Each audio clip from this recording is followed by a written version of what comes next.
जैसे हम एक शॉर्ट में बात करें कि कोई फ्रेशर है और उसको प्रीलिम से बहुत ज़्यादा डर लग रहा है, तो प्रीलिम्स को कैसे हैंडल किया जा सकता है?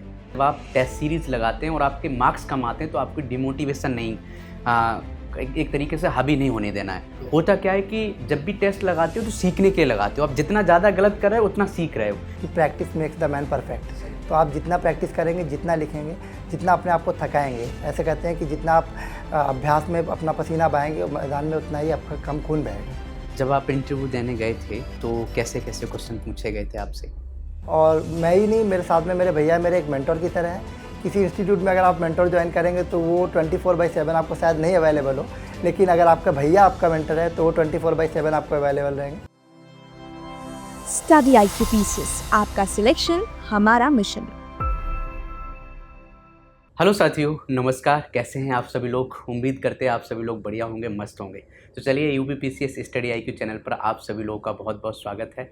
और आज हमारे साथ हैं अच्छांश कटियार जी, जिन्होंने UPPCS 2024 में 11th रैंक अचीव किया है और इनको जो पद मिला है वो ARTO है। बहुत अच्छी पोस्ट है। तो इनकी जर्नी के बारे में देखेंगे कि जब भी इन्होंने तैयारी की है और आज सिलेक्शन लिया है UPPCS में, तो क्या क्या समस्या आई हैं और उन समस्याओं को कैसे हैंडल किया है। सिलेक्शन लेना UPPCS में खुद में एक बहुत बड़ी बात है, तो आपको बहुत कुछ सीखने को मिलेगा। तो चलिए, अच्छांश जी, आपको बहुत बहुत स्वागत है। UPPCS स्टडी IQ चैनल आपका स्वागत भी करता है और बहुत बहुत बधाई भी देता है कि आपको इतनी अच्छी पोस्ट मिली है। Thank you sir. तो अच्छांश जी, सबसे बड़ी बात ये है कि आप जब इस जर्नी में आए UPPCS में, तो पहले तो आपने जैसे बताया कि आप UPSC की तैयारी कर रहे थे, तो UPPCS के बारे में कैसे पता चला आपको? सर, UPPCS में अक्सर मैंने लोगों को जाते सुना था और बचपन से ऐसा कहा जाता है IAS और PCS के नाम एक साथ जोड़े जाते हैं। जी। तो UPSC की तैयारी करते करते मुझे लगा क्यों ना एक बार UPPCS भी ट्राई करके देखा जाए, और हो सकता है मेरा भाग्य वहाँ भी लिखा हो और आगे कुछ और भी लिखा हो भाग्य में। तो मैंने ट्राई किया।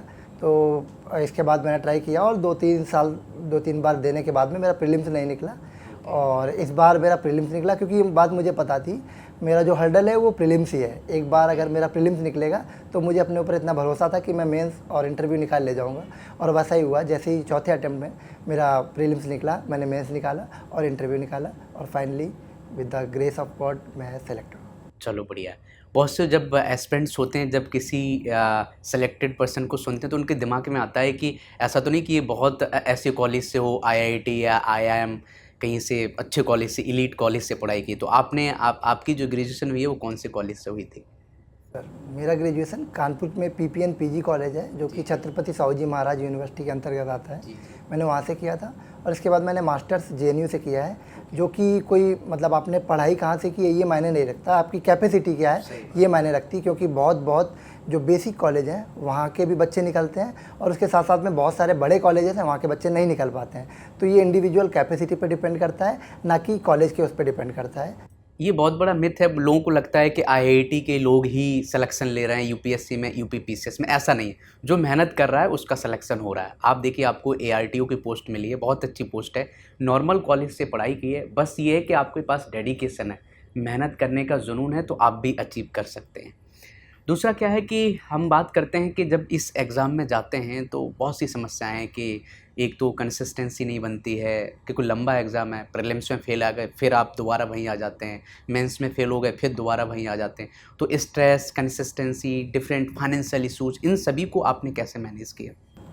Sir, with respect to the financial issues, तो ऐसा कोई खासा दिक्कत नहीं है। मेरे घर पे सपोर्ट करने वाले, मेरे घर वालों को मेरे ऊपर पूरा भरोसा है, और उन्होंने शुरू से भरोसा दिखाया, जिसके लिए मैं उनका तहे दिल से धन्यवाद देता हूँ। मेरे भैया, उनको इस क्षेत्र की पूरी जानकारी है। तो और मेरे मम्मी पापा, मतलब मेरे दीदी जीजू, सबको मेरे ऊपर, भाभी वगैरह सबको मेरे ऊपर पूरा भरोसा है। तो फाइनेंस के लिए ऐसा कभी कोई इशू नहीं हुआ। उन्होंने हमेशा सपोर्ट किया। जो भी जिस लिए भी पैसे चाहिए, हमेशा आगे मुझे टेस्ट सीरीज ज्वाइन करवाई जाती थी। और इसके साथ में ये रहता था कि डेडिकेशन और कमिटमेंट तो चाहिए होगा। आप कोई भी तैयारी कर रहे हैं, वो चाहे बचपन में आपको क्लास 2nd की भी पढ़ाई कर रहे हो, बुक्स पढ़ने के लिए आपके अंदर डेडिकेशन होना चाहिए।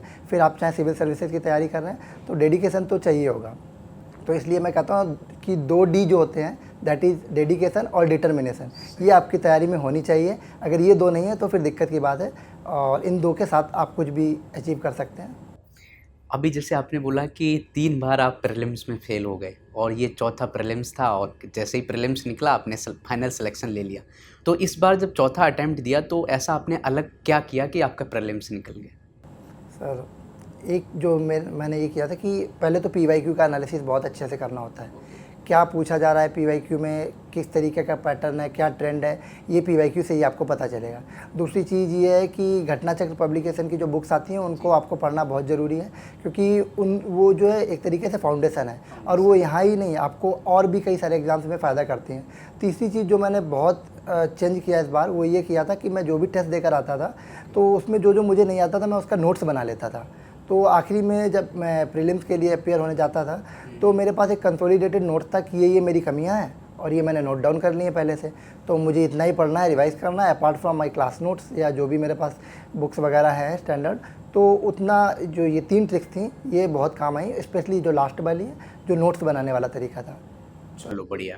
जैसे हम एक शॉर्ट में बात करें कि कोई फ्रेशर है और उसको प्रीलिम्स से बहुत ज़्यादा डर लग रहा है, तो प्रीलिम्स को कैसे हैंडल किया जा सकता है? सर पहला तरीका उसको, पहली बात तो ये है कि ऐसी जर्नी है कि थोड़ा तो प्रेशर आएगा। कोई भी कितना बोले कि नहीं हो रहा है, मतलब कि प्रेशर नहीं होता है, तो मैं इस बात से मतलब बिल्कुल एग्री नहीं करता हूँ। प्रेशर होता है क्योंकि एग्ज़ाम बहुत बड़ा है, एक्सपेक्टेशंस केवल आपकी नहीं, आपके फ्रेंड्स की, आपकी फैमिली के जुड़ी हुई हैं। तो इस प्रेशर से निकलने के लिए ये है कि आप पहले तो टेस्ट सीरीज लगाइए। अगर आपके मार्क्स कम आ रहे हैं, पहले PYQ देख के फिर टेस्ट सीरीज लगाइएगा, और उनको एग्ज़ाम हॉल में जाकर लगाइएगा। वहाँ जाकर के जो टेस्ट सीरीज आपने खरीदी है, ऐसा नहीं कि लाइब्रेरी ला करके लगा रहे हैं, आप एग्ज़ाम हॉल में जाकर के लगाइए, तो इससे आप प्रेशर को बहुत अच्छे से हैंडल कर सकते हैं। तो सबसे अच्छा तरीका यही है। और दूसरी चीज़ ये है कि अगर आपके साथ में कोई तैयारी कर रहा है साथ में, तो उससे आप अपने आप को कंपेयर मत कीजिए, मतलब मिलिए, और एक कोई ऐसा पीर ग्रुप टाइप बन जाए या कोई फ्रेंड्स है आपके जो तैयारी कर रहे हैं, तो साथ में अगर तैयारी करते हैं तो और मज़ा आती है। कई बार हम डिस्कशन करते हैं, कोई क्वेश्चन उसका गलत हुआ है, आपके फ्रेंड का, कोई आपका गलत हुआ है, तो एक दूसरे के पास ऐसी कभी कभी ट्रिक्स होती हैं, तरीके होते हैं जो आप बता सकते हैं। With respect to the online student, कई बार उनके पास ऐसा नहीं हो पाता कि दोस्त नहीं है, तो जान पहचान में तो लोग तैयारी करते हैं, बिल्कुल आइसोलेटेड तैयारी तो नहीं होती है। तो आप ये कर सकते हैं कि ऑनलाइन टेस्ट दें और ऑनलाइन डिस्कस कर सकते हैं। तो सर यही तरीका रहता है। जैसे टेस्ट सीरीज़ आपने कितनी लगाई थी? सर टेस्ट सीरीज़ तो ऐसे पहले मैंने PYQ निपटाए थे, फिर इसके बाद में करीब 15-17 फुल लेंथ टेस्ट लगा लिए थे, और उतने से हो गया था काफ़ी, क्योंकि ट्रेंड वगैरह मिल गया था। और फिर एक चीज़ मैं और टेस्ट सीरीज़ के बारे में बताना चाहता हूँ। एक मिथ होता है कि बहुत अच्छे मार्क्स आ रहे हैं तो ही आपका सिलेक्शन होगा। हाँ, ये मैं मानता हूँ कि ये कहीं हद तक ठीक है, लेकिन ऐसा नहीं कि आपके गंदे मार्क्स आ रहे हैं तो आपका सिलेक्शन नहीं होगा। इसलिए टेस्ट सीरीज़ को आप केवल एक इवैल्यूएशन के तौर पर देखिए कि कितना क्या आ रहा है, उससे अपने आप को जज मत कीजिएगा कि मेरे इतने कम मार्क्स आ रहे हैं तो कैसे क्या होगा। ऐसा नहीं होता है। मेरा इस बार मैंने 25 में भी मेंस का लिखा है, तो इसमें भी मेरे कई बार 80-85 नंबर ही आ जाते थे, जबकि कट ऑफ 120-30 के आसपास गई हुई है। तो ऐसे बिल्कुल नहीं कह सकते। ये बहुत अच्छी बात बोली इन्होंने, सीखने वाली बात है कि जब आप टेस्ट सीरीज़ लगाते हैं और आपके मार्क्स कम आते हैं तो आपको डिमोटिवेशन नहीं, एक तरीके से हावी नहीं होने देना है। होता क्या है कि जब भी टेस्ट लगाते हो तो सीखने के लिए लगाते हो, आप जितना ज़्यादा गलत कर रहे हो उतना सीख रहे हो। अब टेस्ट सीरीज़ हम क्यों लगाएंगे? जब 100 में से 100 सही क्वेश्चन हो रहे हैं तो क्यों लगाएं?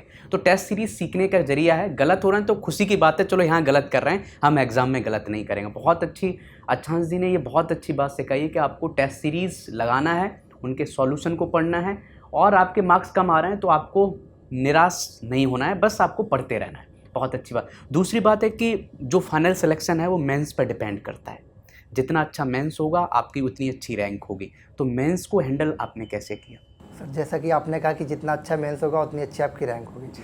आपकी बात को आगे बढ़ाते हुए मैं कहूँगा जितनी अच्छी प्रैक्टिस होगी उतना अच्छा मेंस होगा। तो इसके लिए भी प्रैक्टिस एक सॉल्यूशन है। ऐसा कहा ही जाता है कि practice makes the man perfect. तो आप जितना प्रैक्टिस करेंगे, जितना लिखेंगे, जितना अपने आप को थकाएंगे, ऐसे कहते हैं कि जितना आप अभ्यास में अपना पसीना बहाएंगे मैदान में, उतना ही आपका कम खून बहेगा। तो आप जितना प्रैक्टिस करेंगे, टाइम फ्रेम में पेपर कंप्लीट करना, पेपर तो छूटना ही नहीं चाहिए। पेपर छूटना है सुसाइड बोला जाएगा उसको। तो पेपर आपको पूरा कंप्लीट करके आना है, और इसके साथ में आपको एवरेज से ऊपर ही कंटेंट रखना पड़ेगा, इसीलिए आपको मेंस में एज मिलेगा। और अगर यूपी पीसीएस की बात करें तो यहाँ पर यूपी 5 और यूपी 6 का जो पेपर है उसका रोल बहुत हो जाता है, और इसके साथ में हिंदी का जो पेपर है, तो हिंदी को भी आपको हल्के में नहीं लेना है। तो ये 3 पेपर ऐसे हैं जो आपको एज दिला सकते हैं। चौथा अगर बात करें तो एसए का भी थोड़ा रोल हो जाता है। तो अगर जिसने अपने इन 4 पेपर्स पे कमांड मतलब कि हासिल कर ली तो उसका बेस आसानी से निकल जाएगा। दूसरा, जैसे आपने यूपीएससी की तैयारी की है तो आप दूसरे बच्चों से थोड़ा एक एक्स्ट्रा एज आपको मिल जाता है कि यूपीएससी का एक नॉलेज था। जो नॉर्मल इंसान है जो केवल यूपीपीसीएस की तैयारी कर रहे हैं, तो उनको क्या आप सजेशन देना चाहेंगे? सर, मेरा से उनको यही सजेशन है कि ऐसा कुछ नहीं होता कि यूपीएससी वाले ही निकालते हैं। बहुत से हिंदी मीडियम वाले भी लोग निकाल रहे हैं, बहुत से ऐसे लोग जो यूपीपीसीएस की ही तैयारी कर रहे हैं वो भी निकाल रहे हैं। तो ऐसा तो एक सोसाइटी में ये कह सकते हैं कि एक मिथ टाइप ही है। अगर आपके अंदर जोश, जज्बा और जुनून है तो आप बिल्कुल निकाल सकते हैं। इस चीज़ का बिल्कुल आप लोड नहीं लीजिएगा कि यूपीएससी वाले निकाल रहे हैं। आप पढ़ेंगे, आप निकालेंगे। और जैसा मैंने बताया कि अगर आपने वो जो 4 पेपर मैंने बताए हैं, इससे जनरल हिंदी, GS5 और GS6, इस पे आपने कमांड रख ली तो यूपीएससी वाला चाहे कितना भी आगे हो आपसे पीछे हो जाएगा। सही बात है। जब आप इंटरव्यू देने गए थे तो कैसे कैसे क्वेश्चन पूछे गए थे आपसे? सर, मेरा विपिन कुमार सिंह सर का बोर्ड था और मेरा बैकग्राउंड जेएनयू का रहा है, तो मैंने वहाँ पर IR से MA किया है। तो उन्होंने वहाँ पर मेरे से, जो उस समय पे जो US ने वेनेजुएला को प्रेसिडेंट को कैप्चर किया था, तो कुछ इस पर सवाल पूछे। फिर उन्होंने पूछा कि ग्रीनलैंड को क्यों ट्रंप चाहते हैं, इसके बारे में आप बताइए। तो उसके बारे में मैंने बताया। फिर राम मंदिर के बारे में कुछ सवाल किए। वो मुझे मतलब थोड़ा सा फंसाना चाह रहे थे कि देखते हैं कि राम मंदिर पे इनकी क्या राय है एक JNU का स्टूडेंट होने के नाते, क्योंकि आमतौर पे ये धारणा है समाज में कि JNU में सब लेफ्ट लीनिंग लोग ही रहते हैं। तो ऐसा उन्होंने पूछने की कोशिश की, लेकिन मैंने बहुत इकॉनमी का पॉइंट ऑफ व्यू दे करके उसको बहुत अच्छे से हैंडल किया। और इसके बाद में ब्रिक्स के बारे में पूछा, सार्क और ब्रिक्स के बारे में जो उन दोनों में अंतर है उसके बारे में पूछा। तो ये सर कुछ प्रश्न थे जो वहाँ पर हमसे पूछे गए। चलो बढ़िया। जब इस एग्ज़ाम की तैयारी करते हैं तो बहुत सी समस्या रहती है, तो आपकी ऐसी कौन सी समस्या थी जो इस जर्नी के टाइम पर रही होंगी और उन समस्याओं को कैसे हैंडल किया आपने? सर, एज सच तो ऐसी मेरे साथ कोई समस्या थी नहीं, क्योंकि मेरे घर वाले मेरे साथ हमेशा रहे हैं। और चाहे वो मेरी मेंटल हेल्थ का इशू हो, चाहे फाइनेंशियल हो, कभी उन्होंने कोई दिक्कत नहीं महसूस होने दी। With respect to mental health, तो मेरे भैया को इस जर्नी का पता है। उन्होंने मुझे बिल्कुल फ्री करके भेजा था कि तुम जाओ, आराम से तैयारी करो, कुछ भी कैसी भी दिक्कत हो मुझे हमेशा बताना। इसलिए मुझे कभी भी कैसी भी दिक्कत हुई तो मैंने भैया को बताया, उन्होंने उसको बहुत अच्छे से हैंडल किया। और मैं ही नहीं, मेरे साथ में मेरे भैया मेरे एक मेंटर की तरह हैं। किसी इंस्टीट्यूट में अगर आप मेंटर ज्वाइन करेंगे तो वो 24/7 आपको शायद नहीं अवेलेबल हो, लेकिन अगर आपका भैया आपका मेंटर है तो वो 24/7 आपको अवेलेबल रहेंगे। तो उन्होंने मुझे ऐसी ही नहीं कि मेंटल हेल्थ, पढ़ाई में भी मेरी चीज़ों को वो आज भी पढ़ लेते हैं और मुझे समझा देते हैं। अगर मुझे कोई टॉपिक नहीं आ रहा तो मैं भैया को बोलता हूँ, वो समझते हैं और मुझे समझाते हैं। तो उनका रोल बहुत है। ये एक तरीके से मेरी नहीं, उनकी सफलता है। तो मैं पूरा क्रेडिट उनको देना चाहूँगा और साथ में मेरी फैमिली को, वो लोग साथ में रहे। तो यही है, अगर आपके पास ऐसा कोई सच मेंटर नहीं है तो आप सर्च कर सकते हैं कि आपको कोई कोचिंग का मेंटर मिल जाए, क्योंकि आजकल कई सारे कोचिंग जैसे स्टडी IQ ही है, सब जगह मेंटर्स आपके लिए अवेलेबल हैं। तो आप कांटेक्ट करिए और मेंटर्स अवेलेबल हैं। वो आपकी केवल मतलब पढ़ाई से रिलेटेड ही समस्या नहीं, आपका मेंटल हेल्थ और हर चीज़ का ख्याल रखते हैं, आप कांटेक्ट कर सकते हैं। फैमिली का सपोर्ट बहुत मायने रखता है इस एग्ज़ाम में, क्योंकि जो जर्नी है वो बहुत लंबी है। तो फैमिली का सपोर्ट आपके पास है तो आप लकी हो। दूसरी बात है कि जैसे कभी स्टूडेंट इस सेक्टर में आते हैं कि सिविल सर्विसेज की तैयारी करना चाहते हैं, तो सबसे पहले उनका क्वेश्चन होता है कि सर मुझे 5 ऐसी बुक्स बता दीजिए जो मुझे अपने पास रखने हैं और मल्टीपल रिवीजन करना है। तो ऐसी 5 बुक्स कौन सी आप बताना चाहेंगे जो यूपीपीसीएस के लिए बहुत महत्वपूर्ण है? सर, पहली बात तो जो मैं कहना चाहूँगा कि सफलता का कोई शॉर्टकट नहीं होता। आपको इसके लिए कई सारी बुक्स पढ़नी पड़ेंगी, लेकिन अगर आप 5 बुक्स ही पूछेंगे तो मैं शुरू करूँगी इंडियन पॉलिटी, लक्ष्मीकांत की बुक। हाँ, इसके बाद ज्योग्राफी में 2 NCERT बुक आती हैं, उनको मैं एक ही मानता हूँ। एक इंडियन ज्योग्राफी की आती है और एक फिजिकल ज्योग्राफी की आती है। वो बुक आपको पढ़ने के लिए बहुत ज़रूरी है। NCERT, yes. तीसरी बुक अगर हम बात करेंगे तो इकॉनमी वाले क्षेत्र में जाएंगे। आप उसमें कई सारी बुक्स आती हैं, कोई एक पढ़ सकते हैं आप। किसी ऐसा नहीं कि सारी बुक्स पढ़नी, चाहे आप विवेक सिंह सर की बुक पढ़ लीजिएगा, कोई भी, चाहे रमेश सिंह सर की बुक पढ़ लीजिएगा, कोई भी बुक आप वहाँ से पढ़ सकते हैं। तीसरी ये बुक हो जाएगी। चौथी एक जो एनवायरनमेंट के नोट्स आते हैं उसमें मैं एनवायरनमेंट के लिए कोई विशेष बुक नहीं पढ़ा यूपीपीसीएस के लिए, मैंने घटना चक्र को रेफ़र किया और जितने भी क्वेश्चन हैं उसके सारे नोट्स बनाए। और पाँचवीं अगर मैं बात करूँगा तो एक आई दृष्टि की बुक आती है करंट अफेयर्स की पढ़ने के लिए, तो वो पढ़नी बहुत ज़रूरी होती है। ठीक है, तो करंट अफेयर के लिए आप उस बुक को ले सकते हैं, लगातार कहीं आप क्लास देखते हैं उसको आप कर सकते हैं। हाँ, वो कर सकते हैं सर। जैसे कि स्टडी IQ की शॉर्ट क्लिप्स आती हैं, उनको अगर आप डेली हैंडल कर रहे हैं तो उससे भी बहुत सारी हेल्प हो जाती है। जैसे आपने स्टडी IQ का मॉक इंटरव्यू दिया और जैसे आप बता रहे थे कि सर मैं कभी स्टडी IQ चैनल पर अलग अलग IR की वीडियोस भी देखते थे, तो ओवरऑल एक्सपीरियंस आपका कैसा रहा स्टडी IQ के साथ? सर, स्टडी IQ से मैं बहुत पुराने समय से जुड़ा रहा हूँ। जब मैं JNU एंट्रेंस की तैयारी कर रहा था तो ही यहाँ पे सिद्धांत अग्निहोत्री सर के वर्ल्ड हिस्ट्री के वीडियो पड़े रहते थे। मैंने कई सारे उनके वीडियो देखे हैं, चाहे वो क्यूबन मिसाइल क्राइसिस रही हो, चाहे पर वो कोल्ड वार का रहा हो या वर्ल्ड वार रहे हो। तो मैंने कई सारे वीडियो देखे उनके, और इसके साथ में करंट अफेयर्स भी प्रशांत दबन सर पहले से जुड़े रहे हैं स्टडी IQ से, तो मैंने करंट अफेयर्स के उनके कई सारे वीडियो देखता था। तो वो मैं 2017-18 के टाइम पे जब मैं अपना +2 कंप्लीट किया था और ग्रेजुएशन में एंट्री लिया था, उस समय भी मैं इनके करंट अफेयर्स के वीडियो बहुत देखता था, क्योंकि करंट अफेयर्स पढ़ना मेरा शुरू से इंटरेस्ट रहा है, तो मैं अक्सर इन वीडियो देखता रहता था। और उसके बाद में अभी भी मैंने स्टडी IQ में मॉक दिया है, तो स्टडी IQ से मेरा पुराना नाता रहा है, यूट्यूब से लेकर। कैसा रहा मॉक इंटरव्यू का जो आपका जो एक्सपीरियंस है वो कैसा रहा, क्या सीखने को मिला, और क्या आप जो हमारे एस्पिरेंट्स जो आने वाले टाइम में मॉक इंटरव्यू देंगे तो उनको आप क्या सजेशन देना चाहेंगे? सर, जितना कि मेरा एक्सपीरियंस था कि UPPCS का स्टडी IQ का जो मॉक इंटरव्यू का पैनल था वो काफ़ी एक्सपीरियंस था। उन्होंने मुझसे बहुत ही अलग अलग डायरेक्शन के क्वेश्चन पूछे, GNU पे भी पूछे, करंट अफेयर्स के भी क्वेश्चन पूछे, और बाकी वगैरह जितनी भी इन्फॉर्मेशन उनके पास थी उस पर क्वेश्चन उन्होंने मेरे से पूछे, और मैंने हैंडल भी किया उस समय पर। तो पैनल के एक्सपीरियंस को देखकर मैं ये कह सकता हूँ कि अगर आपको चांस मिल रहा है UPPCS के इंटरव्यू में आप अपीयर हो रहे हैं, तो आप स्टडी IQ का एक बार मॉक ज़रूर दीजिएगा। चलिए बढ़िया है। लास्ट में आप जितने भी हमारे एस्पिरेंट्स हैं, आप देखो कि UPPCS की जो तैयारी करते हैं वो लगभग गांव से बहुत लोग होते हैं, और ऐसा भी है कि जो लोग यूपी के लोग हैं और गांव से हैं उसमें 70% लोग ऐसे होते हैं जो हिंदी मीडियम के हैं या जिनके पास कंटेंट की कमी है। तो ऐसे लोगों को आप क्या सजेशन देना चाहेंगे तैयारी के लिए? सर, जैसा कि हमारे प्रधानमंत्री जी ने डिजिटल इंडिया के कॉन्सेप्ट को प्रमोट किया है, तो आपके पास कई सारे ऑनलाइन प्लेटफॉर्म्स अब आप आ गए हैं, तैयारी बहुत अफोर्डेबल हो गई है, आप घर से ही कर सकते हैं। एक वाईफाई इंस्टॉल करवा लीजिएगा, ऑनलाइन क्लासेस घर से लीजिएगा।